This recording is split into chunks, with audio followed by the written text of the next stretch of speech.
Você já parou para pensar que uma empresa pode ser entendida como um organismo vivo? Comente aqui embaixo, sim ou não. Hoje vamos falar sobre a abordagem sistêmica da administração, uma verdadeira revolução no pensamento administrativo que começou por volta de 1950 com um nome fundamental, Ludwig von Bertalanffy.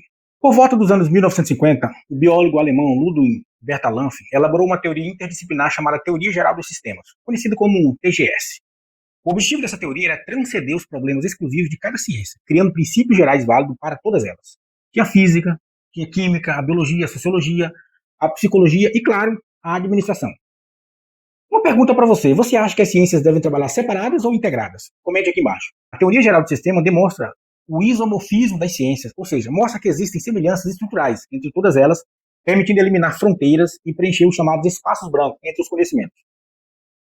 A teoria geral de sistemas é essencialmente totalizante. Os sistemas não podem ser compreendidos apenas pela análise isolada de suas partes.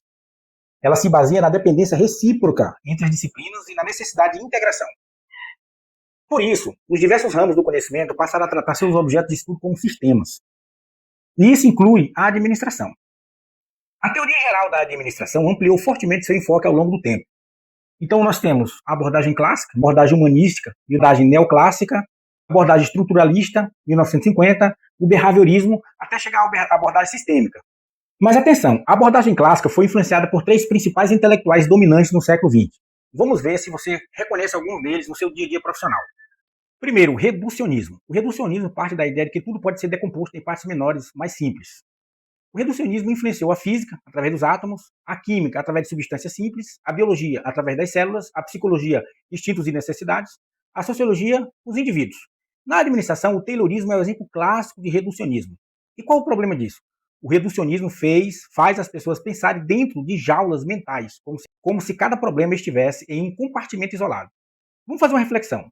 Foi a natureza ou o homem que separou as ciências dessa forma? Segundo, o pensamento analítico. O pensamento analítico busca compreender o todo a partir da soma das partes. Ele decompõe o problema, resolve cada parte separadamente e depois tenta juntar tudo. Exemplos clássicos: divisão do trabalho, da teoria neoclássica, especialização do operário. Esse pensamento vem do método cartesiano criado por René Descartes em 1596 a 1650. Uma pergunta para você: será que somar as partes isoladas sempre explica o todo? Terceiro, mecanicismo. O mecanicismo se baseia na relação simples da causa e efeito. Se existe uma causa, ela é considerada necessária e suficiente para gerar o efeito. Aqui surge o conceito de sistema fechado, onde o ambiente é ignorado, as leis não prevêem exceções, tudo é visto de forma determinística. Mas o mundo real não funciona assim. Com a teoria geral dos sistemas, esses três princípios começaram a ser substituídos por outros três totalmente opostos. O expansionismo afirma que todo fenômeno é parte de um fenômeno maior. O desempenho de um sistema depende de sua relação com o todo, do qual faz parte. Aqui nasce a abordagem sistêmica. Não focar apenas nas partes, mas no conjunto.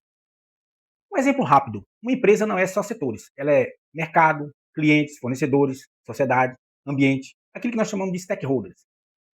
Pensamento sintético. Segundo, o pensamento sintético explica o fenômeno pelo qual ele desempenha no sistema maior. Assim como os órgãos são explicados pelo seu papel no organismo e não apenas pela estrutura dos tecidos. A abordagem sistêmica prefere juntar em vez de separar. Uma pergunta: qual o setor de sua empresa só faz sentido quando visto no todo? Terceiro, teleologia. A teleologia afirma que a causa é necessária, mas nem sempre suficiente para gerar o efeito. Aqui, a relação causa e efeito é probabilística, não determinística. O comportamento passa a ser explicado pelo objetivo, pelo propósito, pelo resultado que se busca produzir. Isso supera a lógica linear. A lógica sistêmica busca entender as interrelações entre as variáveis, formando um campo dinâmico de forças. Esse campo gera o chamado emergente sistêmico. O todo é diferente da soma das partes.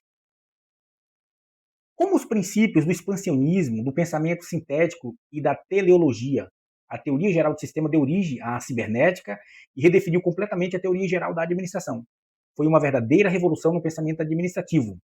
Hoje, administrar é pensar sistematicamente. Uma pergunta para você: você está gerenciando partes ou sistemas? Comente aqui embaixo.